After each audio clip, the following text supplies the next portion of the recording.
할렐루야, 성도 여러분 안녕하세요. 오늘은 요한 1서 1장 1절에서 10절 말씀을 중심으로 말씀과 사귐 있는 사람이 받을 복이라는 제목으로 은혜 말씀을 나누어 보도록 하겠습니다. 여러분 오늘 본문 말씀 보니까 제가 녹색깔로 표시를 해놨습니다. 1절 말씀 보니까 말씀에 관하여 라는 말이 있어요. 여러 번 읽어보니까 말씀이 여기서 키워드예요. 키포인트예요. 그래서 이 말씀에 대한 정의를 한번 오늘 말씀을 통해 나눠보도록 먼저 하겠습니다. 여러분, 이 본문 말씀에서 이야기하는 이 말씀은 태초부터 있었던 말씀이라고 이야기하고 있죠. 1절 보세요. 태초부터 있는 생명의 말씀에 관하여는 이라고 하잖아요. 이 말씀은 태초부터 있었대요. 제가 왜 이렇게 말씀을 강조하는지 아시겠죠? 태초부터 존재했던 게 말씀이에요. 그렇죠? 근데 여기서 말하는 이 태초는요, 창세기에 나오는 태초를 딛고 더 거슬러 올라가는 태초를 의미해요.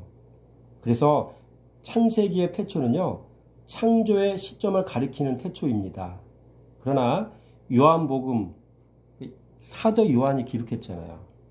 요한복음과 오늘 말씀에 나오는 요한 1서 말씀. 이거는요, 요한이 기록한 이 태초는요, 이런 말씀의 기원을 밝히는 의미에서의 태초입니다. 즉 창세기의 태초를 넘어서는 태초를 뜻한다는 이야기입니다. 창세기의 태초가 있는데 그것보다 더 거슬러 올라가서 여러분 말씀의 기원 자체가 그렇게 오래 거슬러 올라간다는 얘기예요. 이 태초라는 것은 어마어마한 태초인 걸 알 수 있는 거죠. 그런 의미의 태초, 이 말씀이 그때부터 있었다는 이야기가 됩니다. 두 번째로 여러분 이 말씀은요 생명의 말씀인 거예요. 보세요. 태초부터 있는 말씀인데 또 이 말씀이 생명의 말씀이래요. 그렇죠? 누구든지 그래서 이 말씀에 접촉하면 그 사람은 살아나는 거예요. 그래서 양은 목자의 음성을 들으면 살아난다고 말씀드리잖아요. 그렇죠? 목자의 음성은 곧 말씀을 얘기하는 거, 생명의 말씀을 얘기하는 거. 이 음성, 이 생명 있는 말씀을 들으면 성도는 살아나는 거예요. 그러니까 지도자가 말씀에 눈을 떠서요, 이 생명력 있는 말씀을 전할 때에 이 말씀을 듣는 성도는요, 그 안에 생명력이 깃들게 되어지는 거죠. 죄가 떠나가는 거고, 삶의 두려움과 안개 같았어도요, 이 말씀이 들어가면 소망이 넘쳐나고요, 살아갈 힘이 나는 거예요. 성도는 생명의 말씀을 들어야 돼요. 반대로 목자의 음성이 들려지지 않으면, 말씀이 들려지지 않으면, 생명력 있는 이 말씀이 들려지면 강도는 어떻게 될까요? 도망가잖아요. 도망가요, 다도. 그렇죠? 목자의 음성이 들려지면 늑대는 그 본성을 또 드러내요. 그렇죠? 말씀 앞에 드러나지 않을 것이 없다는 이야기죠. 또 세 번째로 이 말씀은요, 보세요. 우리가 들은 바요, 눈으로 본 바요, 자세히 보고 우리의 손으로 만진 바라. 그렇죠? 그러니까 만진 바라는 말 속에 우리 뭐가 포함되는 거 알아야 돼요. 경험한 거죠. 그래서 이 말씀 우리가 이미 경험한 말씀인 거예요. 그래서 우리는 이 말씀을 보고 들어서 죄를 깨달았었고요. 이 말씀을 보고 들어서 죄를 이길 수가 있었고요. 이 말씀을 보고 들어서 자기 부인도 할 수 있었고요. 이 말씀을 보고 들어서 마음의 평안을 얻을 수 있었고요. 말씀을 또 듣고 보고 해서 인내하는 법을 또 우리가 배울 수 있었잖아요. 그렇죠? 그리고 이 말씀을 통해서 우리는 어린아이 되는 법도 배우고, 말씀을 통해 나자니는 법도 배우고, 말씀을 통해 예수의 마음을 알게도 되었고요. 그렇죠? 그리고 이 말씀을 보고 들어서 말씀으로 죽는 법을 또 우리가 알았잖아요. 여러분 이게 말씀의 위력인 거 잘 기억하시기 바랍니다. 성도가 말씀을 살아가야 될 이유가 여기 있어요. 구원 받으려면 말씀을 사랑해야 돼요. 네 번째로 여러분 이 말씀은요 아버지와 함께 계신 말씀이에요. 2절 말씀 보세요. 이 생명이 나타내신 바 된지라. 이 영원한 생명의 말씀을 우리가 보았고 증언하여 너희에게 전하노니 이는 아버지와 함께 계시다가 우리에게 나타나신 바 된 말씀이라고 이야기하잖아. 말씀이 이렇대요. 아버지와 함께 있는, 이렇게 표현하고 있잖아요. 그렇죠? 그래서 아버지의 마음을 알려면 어떻게 해야 돼요? 말씀을 사랑해야 되는 거예요. 그렇죠? 그 다음에 또 다섯 번째로 여러분 이 말씀은요. 말씀이 육신이 되어 우리 가운데 오신 말씀이에요. 이렇게 우리 가운데 오신 말씀이 곧 예수 그리스도이시죠. 보세요. 2절 말씀에. 뭐라고 쓰여 있을까요? 이는 아버지와 함께 계시다가 우리에게 나타나신 바 된 이십니다. 여기서 말하는 이가 누굴 예수를 얘기하는 거죠. 아버지와 함께 계시다가 우리에게 나타나신 말씀, 나타나신 예수. 왜? 말씀이 예수이잖아요. 그렇죠? 이런 걸 알 수가 있어요. 그래서 여러분 요한복음 1장 14절 말씀 보니까 이런 얘기 있어요. 말씀이 육신이 되어 우리 가운데 거하심에. 그렇죠? 말씀이 아버지 하나님과 같이 계시다가 육신에서 이 땅에 오신 육의 모습으로 보여지는 예수 있잖아요. 그 예수가 곧 말씀이셨다는 얘기가 되는 거죠. 이런 거죠. 그 말씀이 왜 중요한지를 여기서 또 우리가 알 수가 있는 것입니다. 여러분 여섯 번째로요. 여러분 이 말씀은 우리로 하여금 사귐이 있게 하는 말씀이에요. 여러분 3절 말씀 보세요. 우리가 보고 들은 바를 너희에게도 전함은 너희로 우리와 사귐이 있게 하려 함이니 우리의 사귐은 아버지와 그의 아들 예수 그리스도와 더불어 누림이라. 사귐을 얘기하잖아요. 그렇죠? 여러분 말씀은 믿음의 형제와의 사귐이 있게 하는 말씀이에요. 말씀을 살아가면요. 이 말씀을 가진 믿음의 형제들끼리는 서로가 사랑할 수가 있어요. 사귈 수가 있어요. 또 아버지와의 사귐이 있게 하는 말씀이기도 하죠. 말씀 사랑하는 것, 아버지 사랑하는 거거든요. 그렇죠? 그 다음에 아버지의 아들 예수 그리스도와의 사귐이 있게 하는 말씀이잖아요. 그렇죠? 이런 걸 알 수 있어야 돼요. 그래서 말씀과 사귐이 있다는 얘기는 형제와의 사귐이 있는 거고 또 아버지와 사귐이 있다는 얘기이고 아버지의 아들이신 예수님과의 사귐이 있다는 얘기이고 그 말씀의 사귐은 이렇게 중요한 거죠. 그래서 말씀 사랑하면 하나님과 사귐이 깊어져요. 말씀 사랑하면 아버지의 아들과도 사귐이 깊어지고요. 말씀 사랑하면 형제와의 사귐이 깊어집니다. 그래서 여러분의 삶 속에 말씀 사귐의 깊이가 더해져 가길 원합니다. 일곱 번째로 여러분 이 말씀은요. 우리로 하여금 기쁨이 충만하게 하는 말씀이에요. 4절 말씀 보세요. 우리가 이것을 쓰면 우리의 기쁨이 충만하게 하려 함이라. 개그 콘서트 볼 때 나타나는 기쁨 있죠. 그 기쁨과 이 기쁨과 같은 건가요? 그거는요. 허탈한 웃음이고 기쁨이죠. 근데 이거는 영적인 기쁨이고요. 내면에서 올라오는 기쁨이고요. 그렇죠? 내면에서 올라오는 기쁨, 마음에서 올라오는 기쁨은요. 우리의 영을 만족해 하고 기쁘게 하거든요. 살아나게 해요. 이 기쁨은 말씀 사귐에서 온다는 사실 여러분 잘 기억하시기 바랍니다. 그래서 말씀은 우리의 심령을 기쁘게 하고요.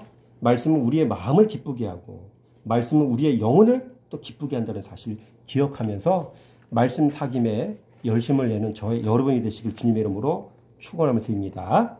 여러분 두 번째로 사도 요한이 본문을 통해서 말하는 말씀의 정체성은 무엇일까요? 오늘 본문 말씀을 통해 나타나는 거 잘 살펴볼까요? 자, 우리가 그에게서 듣고 너희에게 전하는 이 소식은 이것이니 곧 하나님은 빛이시라. 그렇죠? 하나님은 빛이시라고 얘기하잖아요. 이런 빛은 어둠을 밝힙니다. 빛 앞에서는 드러나지 않을 게 없어요. 말씀 앞에서는 모든 것이 다 드러납니다.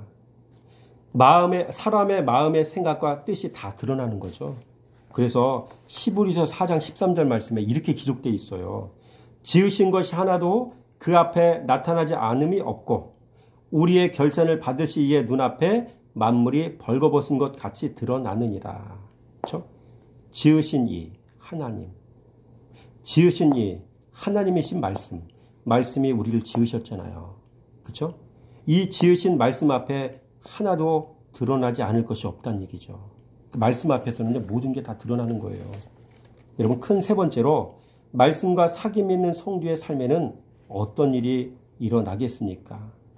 첫째, 자기 죄를 발견하게 되더라고요. 8절 말씀 보세요. 자, 8절이 어디 있을까요? 만일 우리가 죄가 없다고 말하면 스스로 속이고 또 진리가 우리 속에 있지 아니할 것이요 라고 이야기하잖아요. 그러니까 우리가 죄가 없다고 말하면 스스로 속이고 또 진리가 우리 속에 있지 아니할 것이요 라고 얘기하죠. 이런 말씀은 비치기에 빛이 들어가면 자연스럽게 죄가 발견됩니다. 그래서 이 진리의 말씀이 들어가면 성도는 자신이 왜 죄인인지를 알게 돼요. 그렇죠?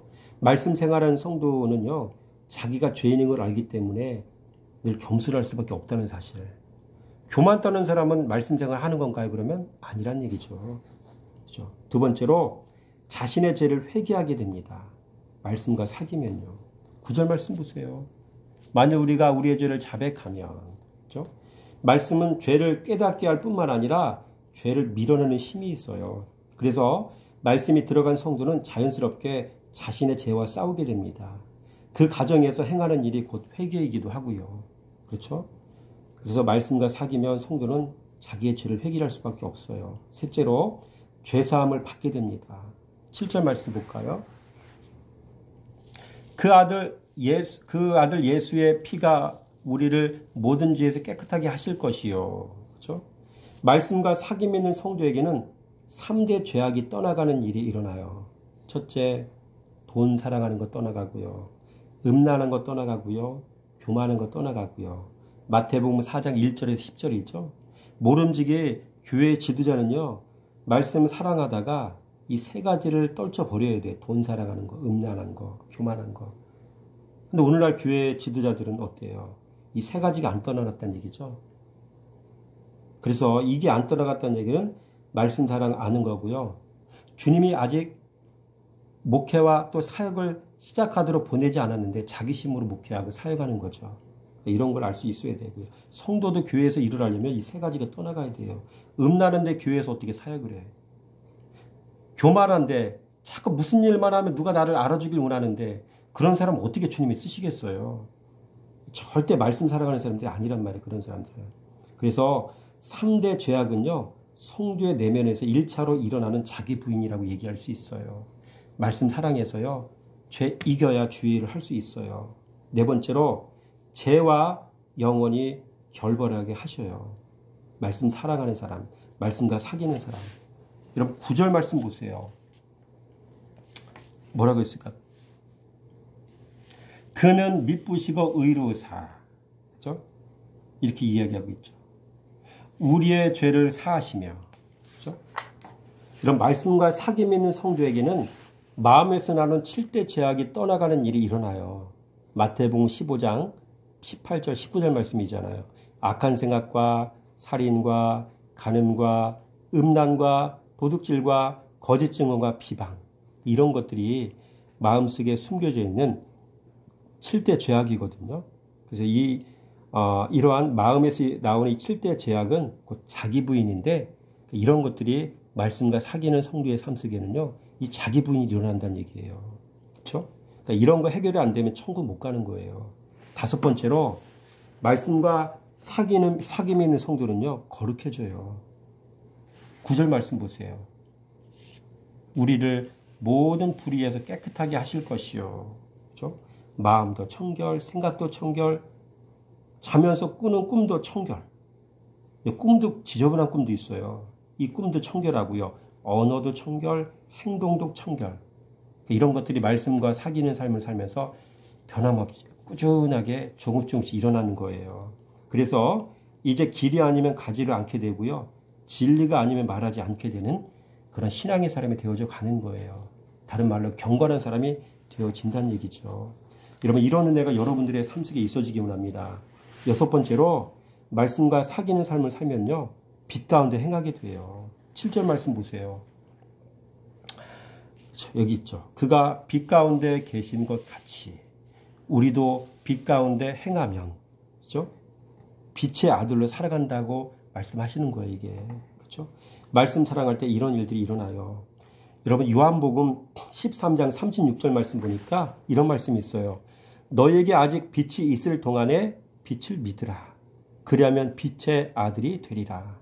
빛을 믿으란 얘기는 말씀을 믿으란 얘기예요. 말씀과 사귀란 얘기예요. 말씀 신뢰하란 얘기예요. 말씀의 종으로 살란 얘기예요. 그러면 빛의 아들이 될 것이다. 그 얘기인 거죠. 그렇죠? 그 다음에 큰 네 번째로 말씀과 사귐이 없는 사람들의 삶은 반대로 어떨까요? 이런 사람들은 어떻게 인생을 살아갈까요? 또 이 질문은요, 다음과 같은 질문이기도 합니다. 종교 생활만 하는 사람들의 삶은 어떠한가? 예배 생활만 열심히 하는 사람들의 삶은 어떠한가? 전도만 열심히 하는 삶을 사는 사람들은 어떤 삶을 살까? 찬양 사역만 열심히 하는 사람들의 삶은 어떠한가? 이런 얘기가 되는 거죠. 첫째로 말씀과 사귐이 없는 사람들은요, 입술에만 예수가 있어요. 잘 보세요. 6절 말씀 보세요. 만일 우리가 하나님과 사귐이 있다고 하고, 그죠? 어둠에 행하면, 하나님과 사귀고 있다고 말은 하는데 실제로는 어둠에서 행한다는 얘기죠. 말과 행동이 다르다는 얘기죠. 이건 뭐예요? 입술에만 예수가 있지 마음에는 예수가 없다는 얘기예요.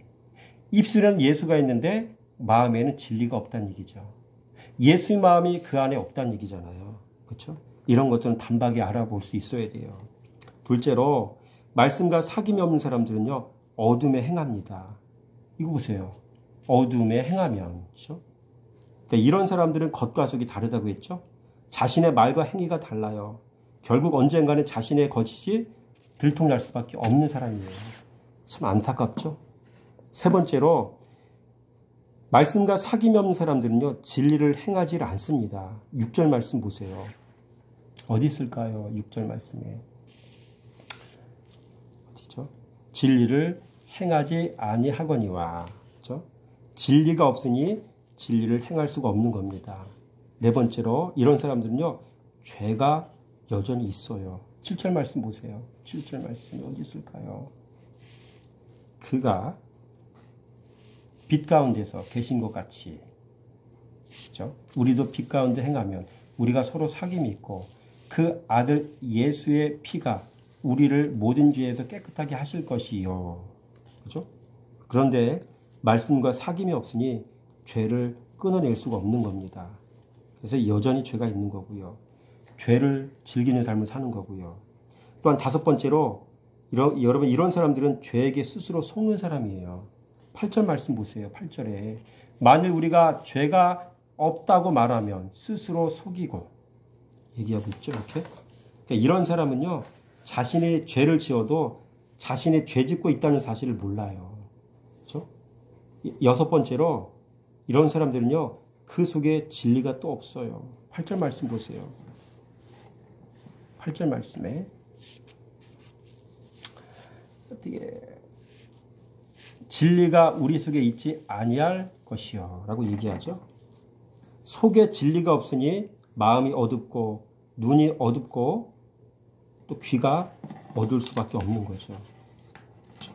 일곱 번째로 이런 사람들은 죄사함을 받지를 또 못해요. 9절 말씀 보세요. 자, 우리의 죄를 자백하면 그는 미쁘시고 의로우사 우리의 죄를 사하시며, 죄를 사한다고 했잖아요. 그렇죠? 근데 자신이 죄인인지도 모르는데 어떻게 죄사함을 받아요? 죄를 고백해야 사함받는데 고백하지를 않잖아요. 왜? 죄인인 거 모르잖아요. 근데 이런 일이 안 일어난다는 얘기죠. 여덟 번째로 여전히 이런 사람들은 불의를 또 행하고 인생을 살아요. 9절 말씀 보세요. 우리를 모든 불의에서 깨끗하게 하실 것이요 라고 이야기하고 있죠. 자신이 불의한 줄 모르는데 어떻게 불의에서 벗어날 수 있겠습니까? 마지막으로 결정적으로 말씀과 사귐이 없는 사람들은 말씀을 마음에 담아두지 않습니다. 10절 말씀 읽어보세요. 만일 우리가 범죄하지 아니했다면 하나님을 거짓말하는 이로 만드는 것이니 또한 그의 말씀이 우리 속에 있지 아니하니라 라고 이야기하죠. 말씀이 속에 없는 것, 진리가 속에 없는 사람이 되어지는 것이죠.